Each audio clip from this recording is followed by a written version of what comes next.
Boys, coffee or tea? No, nothing. No, Thank you, thank you, thank you, thank you. If actually, I'm a little bit nervous. It's my first flight. Yeah, you know, we're going to the Luftwaffe headquarters, and we are the free aviators, so everything's gonna be alright. Yeah, you sure? Yeah, Okay, let's go. Absolutely, absolutely. О, тут кнопка эвакуации. Captain, I don't know where are we, but I think I see two towers. Ah!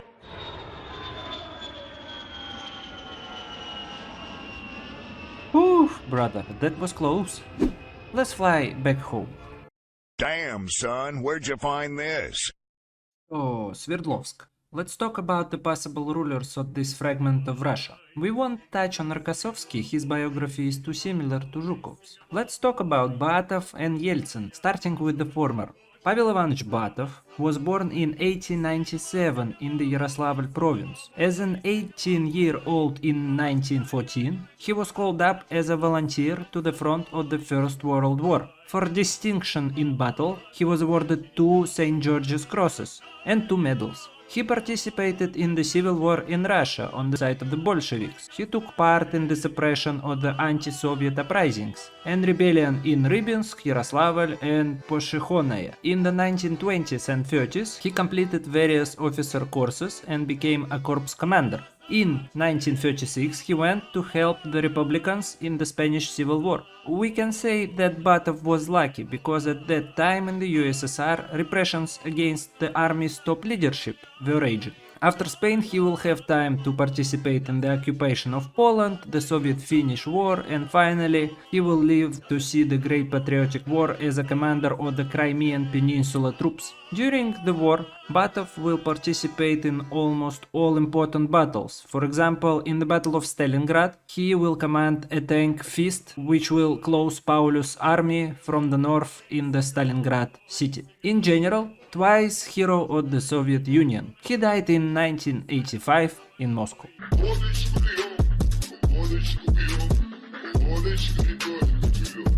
Boris Nikolaevich Yeltsin was born on February 1st, 1931, in the village of Budka, to a family of dispossessed peasants. After graduating from high school in 1949, Boris Yeltsin entered the construction department of the Ural Polytechnic Institute.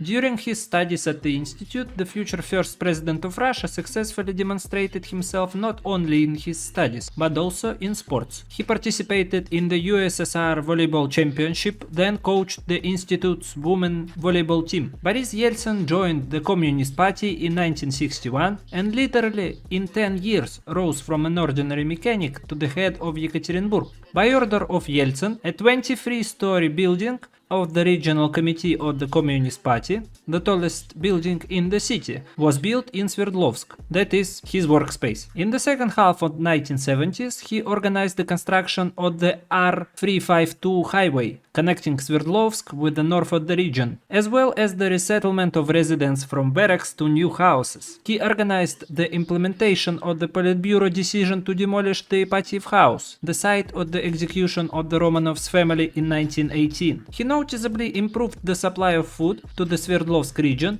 intensified the construction of poultry farms and farms. In general, he made the Sverdlovsk region prosperous. But already here the shortcomings of Yeltsin's character began to appear. Imperiousness, rejection of criticism, eccentricity, cunning, and amorphous ideological views. Boris Nikolaevich's successes were noticed by the party elite.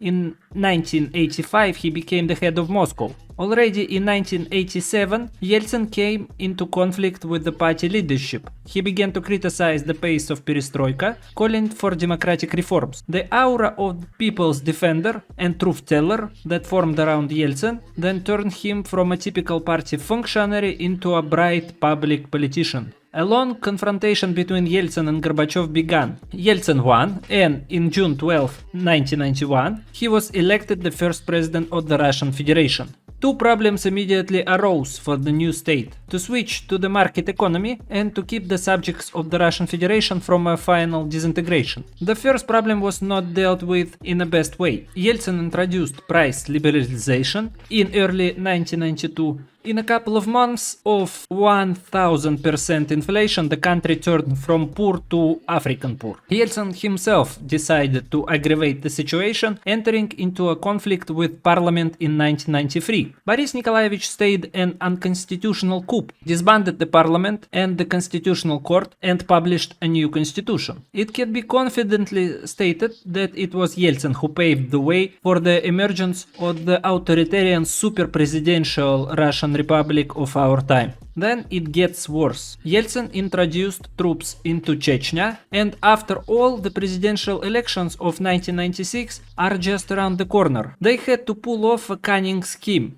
Government hold pledged auctions. Yeltsin gives away the largest and most profitable enterprises in Russia to the oligarchs for next to nothing. And the oligarchs, in their turn, give money to the presidential campaign. Of course, Yeltsin won the elections after that. In general, if you ever wondered whether Russia had a chance for normal development, yes, if it weren't for Yeltsin, who, among other things, also chose his successor, Putin. Once again, I repeat, in a democracy, he chose his successor. Boris Nikolaevich died in 2007.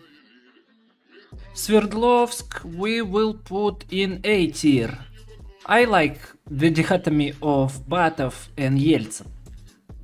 Guys, thank you for watching this video. Don't forget to like, subscribe, and the next video will be totally historical about the death of Joseph Vissarionovich Stalin.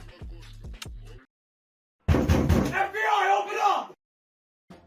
Our next stop is Vorkuta and its ruler Vasily Blokhin. The future chief executioner of the NKVD was born in 1895 in Vladimir province. In 1918, he joined the Red Army as a private. The main difference between Blokhin and his other comrades was his love for so-called rough work. Carrying out an arrest, beating the necessary confession out of the prisoners using torture, this is Vasily's job. And fanatical diligence quickly bore fruit. Blokhin confidently climbed the career ladder.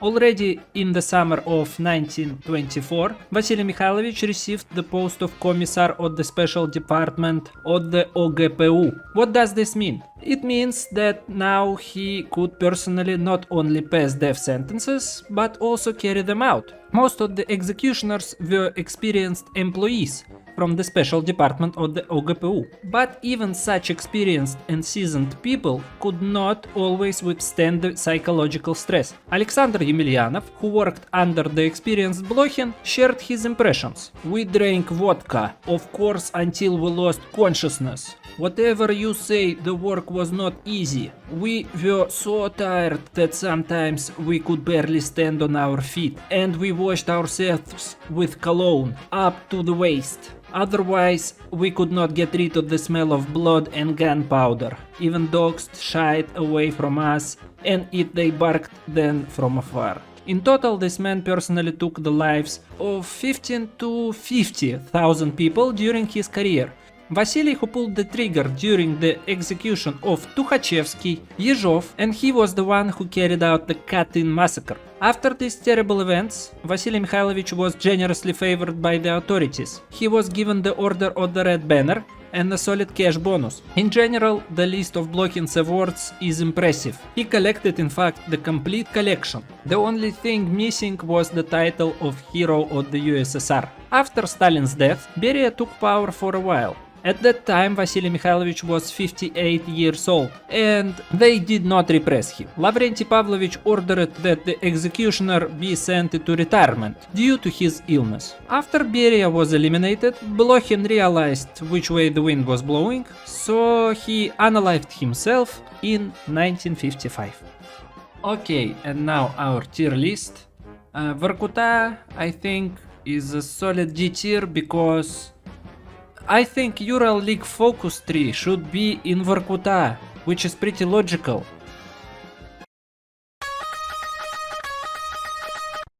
Now let's talk about Yugra. and its leader Jaba Ioseliani. Jaba's childhood and youth were closely connected with the criminal world. He was very smart but had an unbearable character. That is why by the age of 30, Ioseliani had 3 prison terms under his belt. Moreover, he received his last term for robbery and murder. In prison, Jaba wrote plays and stories, many of which will later be staged at the Tbilisi theater. He also received the status of the thief-in-law. Now I will try to explain what this means. A thief-in-law is considered an elite godfather of the criminal world, acting both as a leader and an arbitrator in organized crime groups. They often avoid direct crimes, focusing on managing networks and resolving disputes. In the Soviet Union, they controlled prisons, supervised objects, commonly used goods, extended their influence to gangs, construction, transportation, drug trafficking, and racketeering. In 1965, Jaba was amnested. He entered Tbilisi University and even received a doctorate in philology. In the 1970s, thanks to his criminal connections, Ioseliani maintained contact between the economic bodies of the Georgian SSR and shadow entrepreneurs and criminal elements involved in the supply of Georgian vegetables and fruits to collective farm markets throughout the Soviet Union. During the 1980s, Jaba became an important political figure. He created his own paramilitary organization, Hedrioni,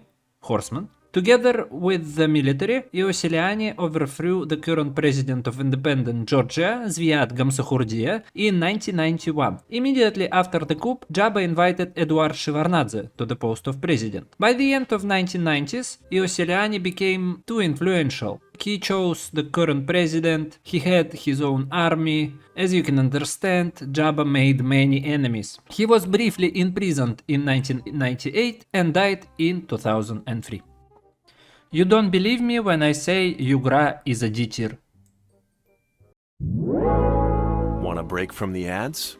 Now let's talk about Tyumeny and its leader Lazar Kaganovich. I will not talk about Khrushchev because I have a plan for a more detailed video about him. Lazar Moiseyevich Kaganovich was born in 1893 in the village of Kabany, Boars, in the Ukrainian province of Russian Empire, to a poor Jewish family. In 1911, he joined the Bolshevik movement, participating in underground revolutionary activities. By the mid-20s, he was an ally of Joseph Stalin in the factional struggle against Leon Trotsky, Grigory Zinoviev, and Lev Kamenev. In 1925, he became first secretary of the Communist Party of Ukraine, where he simultaneously promoted Ukrainian culture and fought Ukrainian nationalism. He became Stalin's crisis manager, working in areas that were not thriving in the USSR. He was also extremely loyal to Stalin, calling him a boss or master or lord in the letters. He helped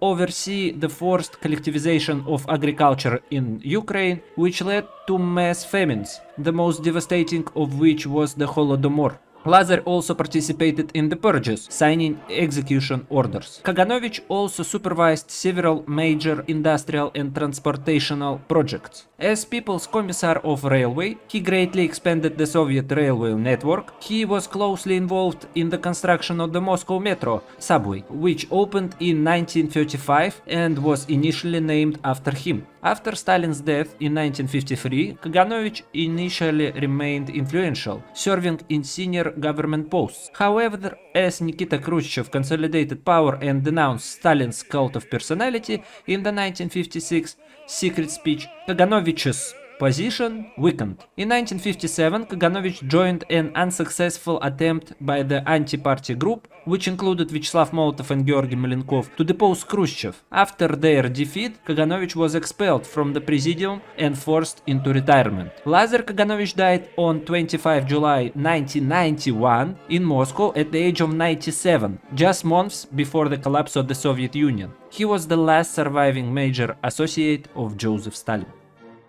Tyumeny, I think, is a B tier because everyone is a communist in this country, which is pretty boring. Oh my God!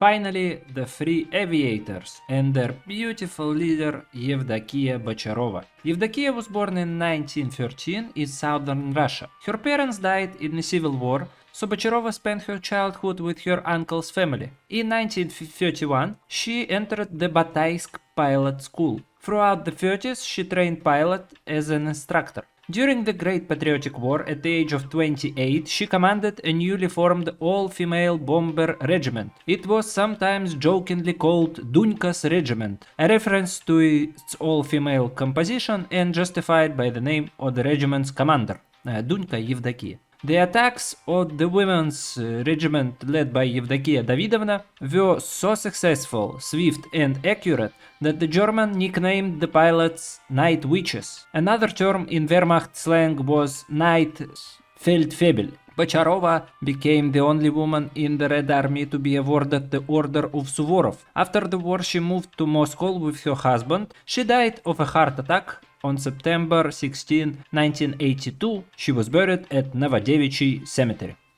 And free aviators, you think I'm gonna put them in D tier, but it's all female, so C tier. Hey you! Thank you for watching this video. We'll see you next time.